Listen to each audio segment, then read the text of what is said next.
सारे के सारे इस इलाके के 50 गांवों की सरदारी ने एक साथ मिलकर समर्थन दिया है। पूर्ण रूप से समर्थन दिया है कि हम 100 के 100% मतदान मुख्तार के पक्ष में करेंगे और पूरे इलाके में रात दिन घूम फिर कर मेहनत करेंगे। आज लास्ट का दिन है, 5 बजे का समय, उसके बाद मैं पूरे इलाके के लोगों से हाथ जोड़कर अपील करना चाहता हूं, हर उस व्यक्ति तक जिस तक मेरी आवाज पहुंच रही है उससे ये कहना चाहता हूं, इस बार तमाम बातें भुलाकर, तमाम तरह के मतभेद भुलाकर, सिर्फ ये ध्यान में रखते हुए कि इन नौजवानों के संघर्ष को ध्यान में रखकर कि शायद अगर ये नाकाम हो गए तो मेरी और आपकी उम्र में दोबारा इस तरह का इंकलाब, दोबारा इस तरह की क्रांति नहीं आएगी, दोबारा कोई नौजवान हिम्मत नहीं करेगा। इसलिए 36 बिरादरी के लोगों से कामा की बेहतरी और भलाई के लिए हाथ जोड़कर मैं अपील करना चाहता हूं कि इस संघर्ष में अपना साथ दें, मतदान देकर, अपना मत देकर हमारे पक्ष में हमें ताकत और हिम्मत देने का काम करें।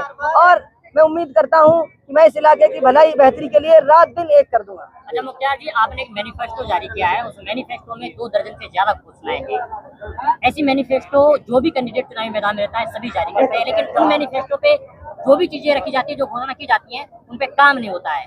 तो क्या उम्मीदें हैं? देखिए, मैंने पहले भी कहा है, मैंने और जो उम्मीदवार घोषणा करते हैं उस मैनिफेस्टो से पहले वो एक घोषणा और करते हैं, वो ये बताने की कोशिश करते हैं लोगों को कि तू हिंदू है, तू मुस्लिम है, और उस हिंदू मुस्लिम के नाम पर चुनाव लड़ते हैं। वो मैनिफेस्टो और वो मुद्दे चुनाव से गायब हो जाते हैं और 5 साल तक वो हिंदू मुस्लिम के नाम पर ही अड़े रहते हैं, काम नहीं होते।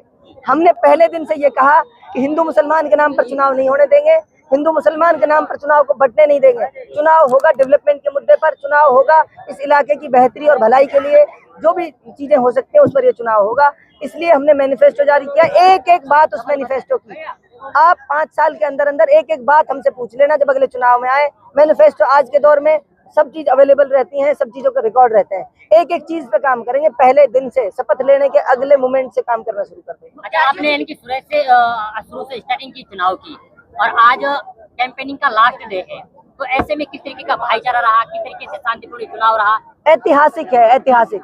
आप इलाके में किसी से भी जाके पूछ लो, इस तरह का चुनाव पहले की 70 साल 75 साल के इतिहास में ऐसा चुनाव कामा के लोगों ने कभी नहीं देखा। इवन मैं ये कहूँ मेवात के लोगों ने ऐसा चुनाव नहीं देखा, पूरे मेवात में ऐसा चुनाव कभी नहीं हुआ। जनता जिस तरह से चुनाव लड़ रही है, नौजवान जिस तरह से चुनाव लड़ रहे हैं पूरी ताकत के साथ और इस जोश जज्बे के साथ कि हर हाल में तब्दीली लेकर आएंगे, जिस तरह की मोहब्बतें 36 बिरादरी के लोगों की तरफ से मुझे मिली हैं।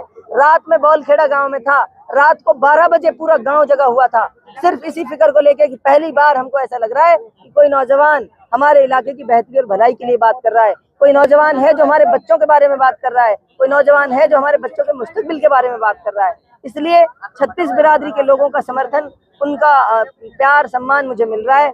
ये शायद उसकी जीत है जिस सच्चाई के रास्ते पर हम पहले दिन से चल रहे हैं। लेकिन पहली बार ऐसा भी तो देखने को मिल रहा है कि कामा विधानसभा में 2 प्रत्याशियों के बीच में एक मुख्तार और एक जायदा, दोनों के समर्थक आमने सामने भी हो जाते हैं कई बार। नहीं होते, बाई चांस छोटी मोटी, देखो ये चुनाव है, कोई ऐसी बड़ी घटना नहीं घटी, छोटी मोटी हरकत कुछ लोग कर देते हैं, उन चीजों का बहुत बड़ा रेलिवेंस नहीं है। अब स्थिति ये है कि छोटी मोटी चीजें करके वो चुनाव को खराब करना चाह रहे हैं, लेकिन इन चीजों पे हमारे साथी जो हैं बहुत नरमी से, बहुत आजीजगी से काम ले रहे हैं। हमारे साथी इन चीजों पर ध्यान नहीं देंगे। अच्छा, कितनी वोटों से मतलब जीत के आसार लग रहे हैं कि? मैं ये मानता हूँ 50,000 से 70,000 तक वोटों से जीतेंगे। जीतने के बाद राजनीतिक शुरुआत कहाँ से होगी, कांग्रेस या बीजेपी? देखिए, जैसे मैंने पहले भी कहा है, 36 बिरादरी के लोगों ने जब इकट्ठा होकर मुझे समर्थन दिया था, अपना प्रत्याशी घोषित किया था, उसी दिन ये बात भी वहाँ हुई थी कि अगर हम उम्मीद जैसी है कि हम चुनाव जीत कर आएंगे, फिर वापस हम उसी तरह उस जाजम पे बैठेंगे, उस दरी पट्टी पर बैठेंगे, वहाँ बैठकर समाज जो फैसला लेगा, समाज के लोग जो बेहतर समझेंगे इस इलाके की। जाते क्या संदेश देना चाहिए? जाते संदेश यही है, प्यार से, मोहब्बत से, भाईचारे से, शांतिपूर्ण तरीके से चुनाव कराएं। जनता जनार्दन का जो फैसला होगा, लोगों का जो फैसला होगा, उसमें हम सब सहमत हैं, उसमें हम सब राजी हैं। आपकी टक्कर बीजेपी से या कांग्रेस से? हमारी टक्कर में दोनों नहीं है, दोनों एक दूसरे से मिले हुए हैं। कांग्रेस का कैंडिडेट रात दिन मेहनत कर करके लोगों से ये कह रहा है कि बीजेपी को वोट दे दो, मुझे वोट मत दो, मैं हार रही हूँ। वो लोगों को ये मैसेज कर रहा है। दोनों मिले हुए हैं अंदर खाने, बल्कि खुल्ला मिले हुए हैं। फतेहपुर गाँव में कांग्रेस के कैंडिडेट का पति लोगों की पंचायत में ये कह के आया है, खुदा के वास्ते बीजेपी को वोट कर दो और किसी भी तरह मुख्तार को रोको, अपने लोगों से कह के आया है। वो बातें वहाँ पूरे गांव में उस बात के लेकर रिएक्शन है। उसके बाद उन्होंने दोबारा हमें बुलाया और पूरे गांव ने एकजुट होकर समर्थन दिया कि इन लोगों की तो साजिश जो है वो तो ये है कि बीजेपी जीत जाए, लेकिन दोनों मिल गए हैं अंदर खाने और बाहरी रूप से। उनके नजदीकी सरपंच भी बीजेपी में दौड़ के जा रहे हैं। सिर्फ इसलिए कि मुख्तार को कैसे रोका जाए।